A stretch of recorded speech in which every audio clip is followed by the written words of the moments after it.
ইদ্রিস আলাইহি ওয়াসাল্লামের ঘটনা। বহু বছর আগে যখন মানুষ পৃথিবীতে নতুন জীবন শুরু করছিল, তখন আল্লাহ একজন বিশেষ নবী প্রেরণ করেছিলেন।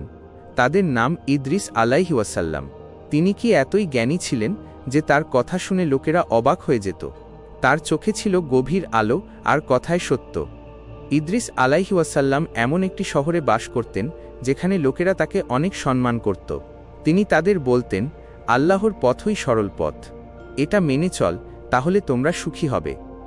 ইদ্রিস আলাইহি ওয়াসাল্লামের বসতি ছিল সবুজ মাঠ আর পাহাড়ের কোলে। সেখানে ছোট ছোট মাটির ঘর ছিল, মানুষ গরু পালন করত। কিন্তু তাদের অনেকেই আল্লাহকে ভুলে গিয়েছিল। তারা তাদের ক্ষমতা ও সম্পদ নিয়ে গর্বিত ছিল। ইদ্রিস আলাইহি ওয়াসাল্লাম তাদের কাছে যেতেন এবং বাজারে দাঁড়িয়ে বলতেন, হে আমার সম্প্রদায়, তোমরা আল্লাহকে ভুলে গেলে কেন? তিনি তোমাদের সবকিছু দিয়েছেন, এই সবুজ মাঠ, এই ফসল, এই জীবন। খুব কম লোকই তার কথা শুনেছে, কিন্তু অনেকেই হেসেছে। তিনি বলতেন, ইদ্রিস, তুমি শুধু গল্প বলো, আমাদের দরকার নেই। কিন্তু ইদ্রিস হারালেন না। তিনি খুব ধৈর্যশীল ছিলেন। তিনি দিনের পর দিন মানুষকে বোঝাতে থাকেন। তার হাতে সবসময় একটি কলম এবং কিছু পাতা থাকত। কথিত আছে, তিনিই পৃথিবীর প্রথম ব্যক্তি যিনি কলম দিয়ে লেখেন।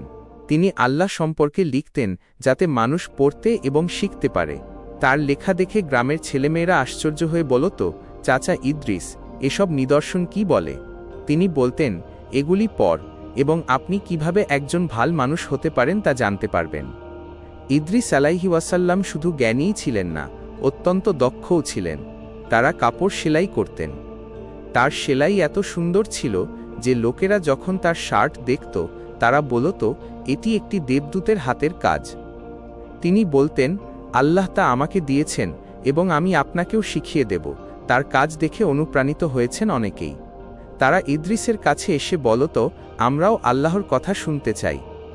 একদিন ইদ্রিস আলাইহি ওয়াসাল্লাম শহরের বাইরে একটি পাহাড়ে বসে আল্লাহর সাথে কথা বলছিলেন। সে বলল, হে আমার রব, আমি লোকদেরকে তোমার কথা বলেছি, কিন্তু অনেকেই শোনেনি। আমাকে আরও শক্তি দাও। আল্লাহ তাদের দোয়া শুনেছেন। তিনি বললেন, তুমি আমার বিশেষ বান্দা, আমি তোমাকে উচ্চ পদ দান করব। সেই রাতে আকাশে উজ্জ্বল আলো ছিল।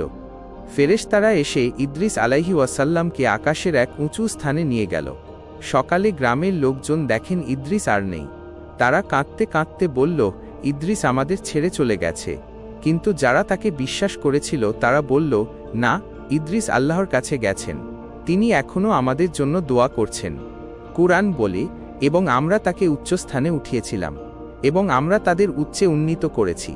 কিছু রেওয়ায়েত অনুসারে ইদ্রিস বেহেশতে মারা গিয়েছিলেন এবং কেউ বলেছেন যে তিনি জীবিত এবং আল্লাহর কাছে বিশেষ স্থানে আছেন।